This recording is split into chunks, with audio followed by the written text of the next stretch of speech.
Questions the Premier in his capacity as Minister for Health. Premier, as you would be aware, sadly Tasmania has the highest incidence of bowel cancer in Australia.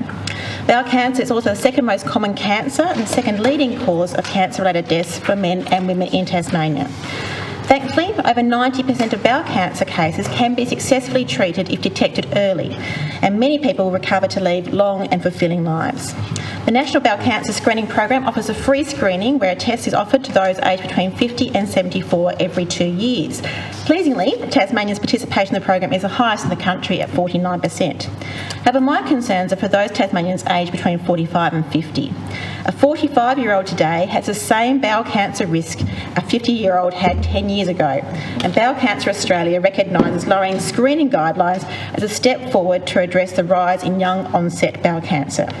Premier, will you help save Tasmanians' lives and implement a free bowel cancer testing program for Tasmanians aged between 45 and 50? Honourable Premier.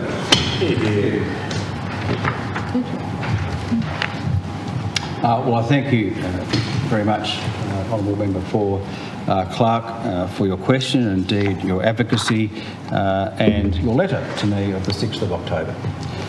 And I'm aware, of course, of the quest around the Tasmanian Government to take up the cost of new free bowel cancer testing programs for Tasmanians aged between 45 and 50. And as the independent member would be aware, the Australian Government has responsibility for population screening programs, including the National Bowel Cancer Screening Program. I am advised that the National Bowel Cancer Screening Program directly mails a bowel screening kit to all eligible Australians aged 50 to 74 and invites them to participate in the program every 2 years.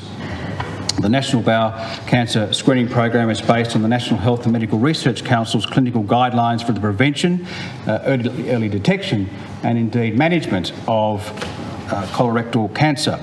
These guidelines recommend that all Australians, even those without symptoms and no family history, indeed, begin to undertake a regular bowel screening at age 50.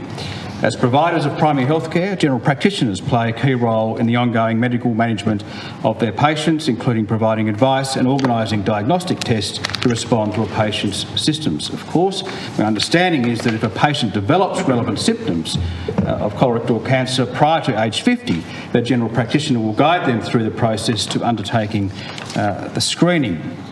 However, in line with the National Health and Medical Research Council's clinical guidelines, broad screening of the population who do not have relevant symptoms is not recommended until the age of 50. I respect these guidelines and of course encourage anyone under the age of 50 who is experiencing relevant symptoms to speak with a general practitioner. Of course, I do applaud the national screening program very much, which has made it easy for Australians to take up a simple test at home that they can detect the early signs of bowel cancer. Importantly, the program has been evaluated as effective in saving lives, so I do encourage all Tasmanians to take up the test when it is sent to them. I am pleased to report that based on the most recent published data, that's 2018-2019, Mr Speaker, Tasmania has the equal highest participation at around 48.9% of eligible people, along with South Australia, which is 5.4% above the national average. And of course, I'm more than happy, though, to take up your advocacy and your cause indeed further and of course once again highlight what I've just said in terms of the recommendations, but indeed while those many Tasmanians have taken up that opportunity, and while we are above the national average, Mr Speaker, I think we'd all agree we would encourage Tasmanians and far more people to participate. Thank you for the question.